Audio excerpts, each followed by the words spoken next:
అందరికీ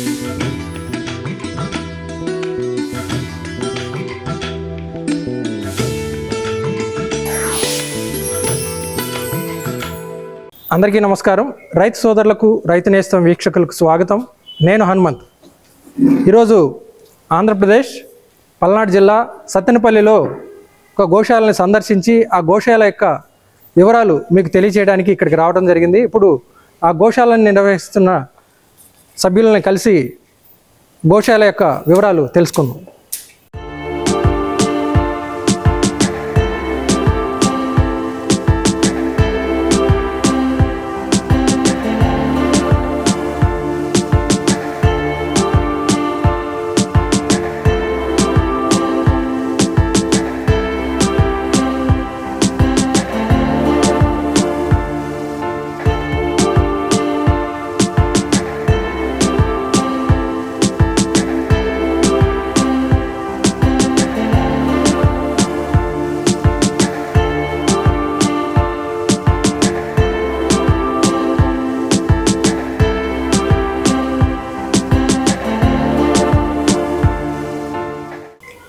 నమస్తే కాశీ మల్లేశ్వర గారు. నమస్తే అండి.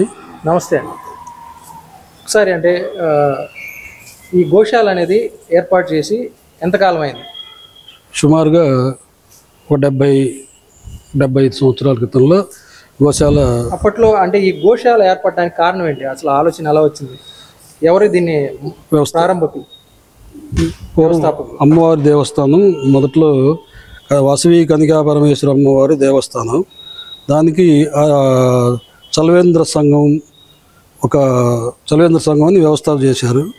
దాని మీద ఒక కమిటీగా ఆర్యవైశ్య పెద్దలు ఒక కమిటీగా ఏర్పడి ఈ గోశాల ఈ పూర్వకాలంలో గోవులు కోతకు పోవటం ఎక్కువ జరుగుతున్నాయి కాబట్టి దీనికి ఆవులకి సంరక్షణశాలని పెట్టి గో సంరక్షణశాలని పెట్టి ఈ కోతకు పోకుండా నిలవరించారు. ఆర్యవైశ్య పెద్దలు నిలవరించారు. సుమారుగా 15 ఆవులతో నిర్వహించామండి.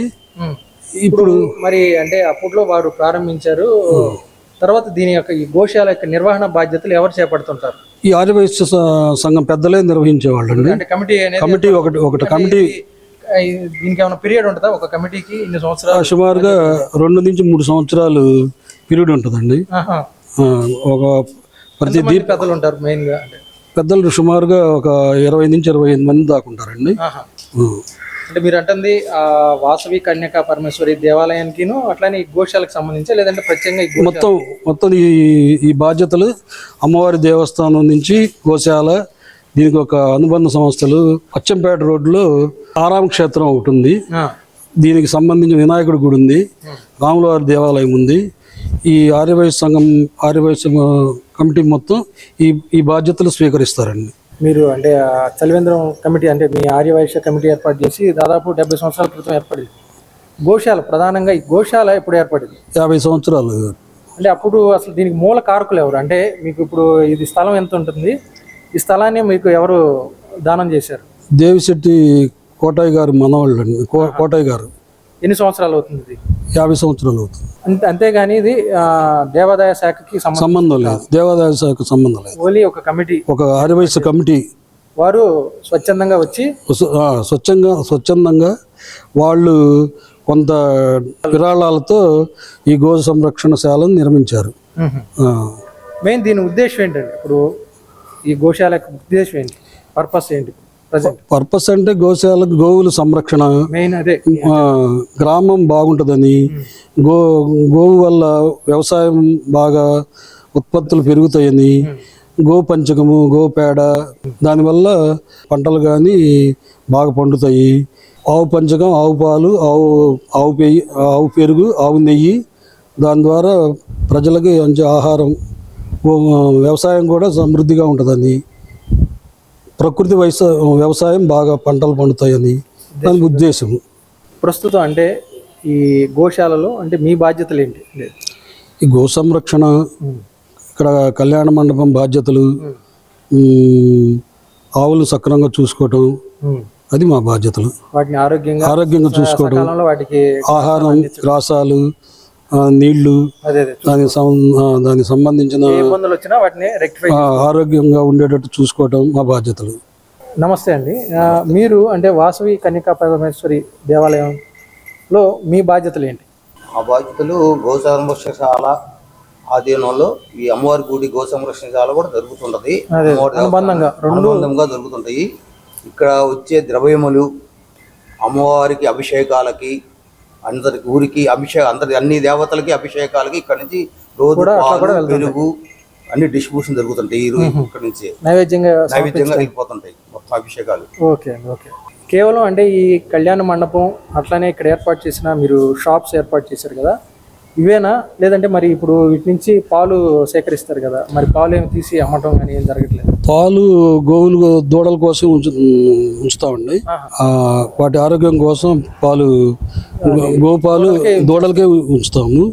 కొంచెం ఏమన్నా మిగిలితే ఫ్రీగా పిల్లలకు కానీ ఆరోగ్య నిమిత్తం కొంతమంది పిల్లల తల్లిదండ్రులు వస్తారు, చంటి పిల్లలకి ఆరోగ్య నిమిత్తం వస్తారు, వాళ్ళకి ఫ్రీగానే ఇచ్చేస్తామండి.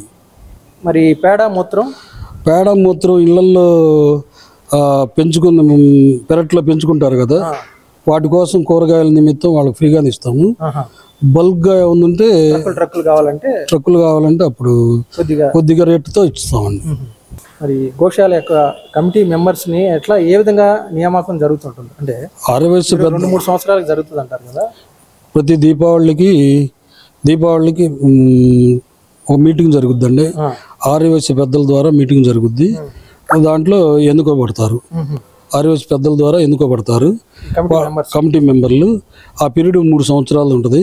3 సంవత్సరాల తర్వాత ప్రతి సంవత్సరం దాని బడ్జెట్ ఖర్చు ఏంది, ఆదాయం ఏంది అని అది దీపావళి రోజు బయట ప్రతి సంవత్సరం కాదు 3 సంవత్సరాల తర్వాత వాళ్ళకి మళ్ళా కొత్త కమిటీ ఎవరన్నా అప్లై చేసుకుంటారని అడుగుతారు. దానికి ఎక్కువ మంది సభ్యులు కనుక వాళ్ళ పేర్లు చెబితే వాళ్ళని ఎన్నుకోబడతారు. అది ఒక ఎలక్షన్ దాకా జరుగుతుంది. గోవు యొక్క ప్రాముఖ్యతని కానీ విశిష్టతని మీరు ఏం గ్రహించారు ఒకసారి తెలియజేయండి. గోవులో సకల దేవతలు ఉంటారని, గోమాత భూదేవి కూడా గోవు ద్వారా వచ్చే పంచద్రవ్యాలు కానీ ఆ గోపేడ గోపంచకము స్వీకరిస్తుంది. మన మానవులు కూడా పాలు ద్వారా కానీ పెరుగు ద్వారా కానీ నెయ్యి ద్వారా కానీ తీసుకుంటే మంచి ఆరోగ్యకరంగా ఉంటుందని మేము భావిస్తున్నాం. అంటే ఆధ్యాత్మికంగా తీసుకున్న వ్యవసాయ పరంగా తీసుకున్న ఆరోగ్యపరంగా ఉంటుంది. మరి ఇన్ని ప్రయోజనాలు ఉన్న గోవుల్ని మనం ఈ మధ్య కాలంలో చూస్తుంది అంటే పోషణ అనేది లేదు. అంటే ఎవరు కూడా గోవుల్ని పోషించేయడానికి ఇష్టపడట్లేదు. కొంతమంది ఇప్పుడు బాగా ప్రాముఖ్యత తీసుకుంటున్నారండి.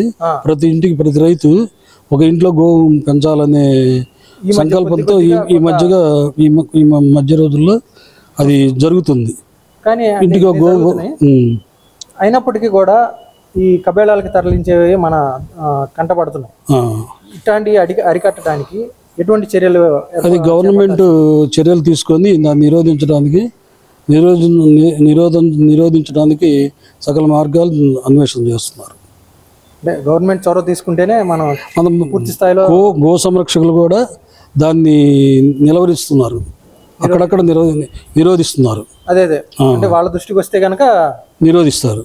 అవును. ఈ గోశాలలో అంటే డైలీ అంటే ఎటువంటి యాక్టివిటీస్ జరుగుతుంటాయి? అంటే వీటికి మెయింటెనెన్స్ ఎలా జరుగుతుంటుంది? బయటకి మన గోశాలలో మెయింటెనెన్స్ కింద భక్తులు వస్తారండి. పొద్దున్నే కూరగాయల ద్వారా కానీ గడ్డి గ్రాసము, ఉదయాన్నే గడ్డి గ్రాసం కూరగాయలు ఆకుకూరలు ఇన్ని సప్లై చేస్తారు. వాళ్ళు వచ్చి అందించి వెళ్తారు భక్తులు. మేము గోశాల తరఫున కానీ పచ్చిగడ్డి ఎండుగడ్డి ఎప్పుడు ఇస్తున్నారు? పచ్చిగడ్డి ఉదయాన్నే ఇస్తామండి, ఎండుగడ్డి సాయంకాలం ఇస్తాము. దానా నడి మధ్యలో అది చాలనప్పుడు దానా పెడతాము, శైలజ అని దానా పెడతాము. 2 సార్లు తౌడు కట్టలేస్తాము. శైలజ బెయిల్స్ ఎక్కడి నుంచి తెప్పించుకుంటున్నారు? మేము శైలజ ఏలూరు దగ్గర ఒక సంస్థ ఉందండి, అక్కడి నుంచి తెప్పిస్తాము. అది టన్ను 7,000 రూపాయలు దాకా పడుద్ది. రోజుకి ఒక 5 క్వింటాలు సుమారుగా 4-5 క్వింటాల ద్వారా శైలజ గోవులకి ఆహారం నిమిత్తంగా ఇస్తాము. మరి వీటి దాని ఏమంటారు, మరి ఇంకా తౌడు ఇట్లాంటివి ఏమైనా ఇస్తున్నారా? ఆ తౌడు నీళ్ళల్లో కలిపి ఇస్తామండి. ఆహా. నీళ్ళల్లో తౌడిస్తాము. ఎండుగడ్డి సాయంకాలం పుట్టిస్తాం, పచ్చిగడ్డి ఉదయం పుట్టిస్తాం. వీటికి భక్తుల అంటే ద్వారా నీటి వసతి ఎలా ఉన్నాయి వీటికి? ఎట్లా? బోర్ ఉంది, ఆహా. మంచినీళ్ళు కూడా ట్యాపులు ఉన్నాయి. ఆహా. దాని ద్వారా వాటర్ పడతాము. వాటర్ ట్యాంక్ ఉంది, తొట్లల్లో ఉంది, అది తొట్టండి. తొట్టిలోకి నింపితే నింపితే అవి తౌడు కలుపుతాము, అవి వచ్చి తాగుతాయి అన్నమాట. అంటే మీ గోశాలలో ఆవులన్నీ కూడా అంటే ఎక్కడ కూడా కట్టేసి లేవు? కట్టేసి ఉండవు, ఫ్రీగా వదులుతాము. ఉదయం పొలం పోయి వస్తాయి, ఆహా. పొలం పోయి 1 గంట కల్లా వచ్చేస్తాయి.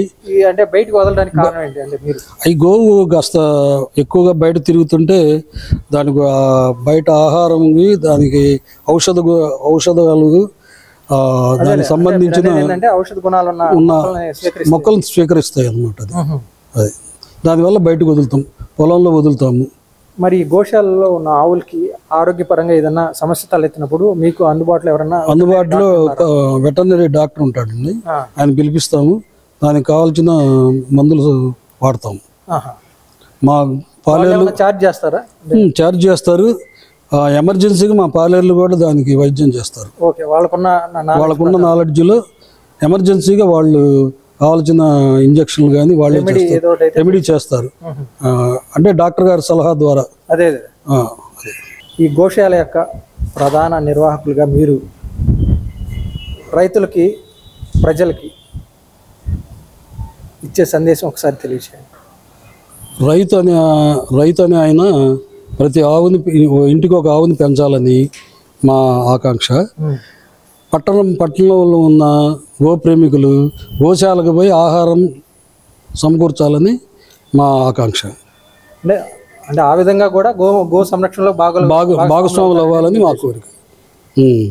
ఓకే కాశీ మల్లేశ్వరరావు గారు, మీరు గత 50 సంవత్సరాలుగా ఈ గోశాలని నిర్వహిస్తూ గోవులను సంరక్షిస్తూ, అలానే ఈ గోవుల నుంచి వచ్చిన పేడ మూత్రాన్ని ప్రకృతి వ్యవసాయ రైతులకి అందజేస్తూ ప్రకృతి వ్యవసాయ అభివృద్ధికి కూడా దోహదపడుతున్నారు.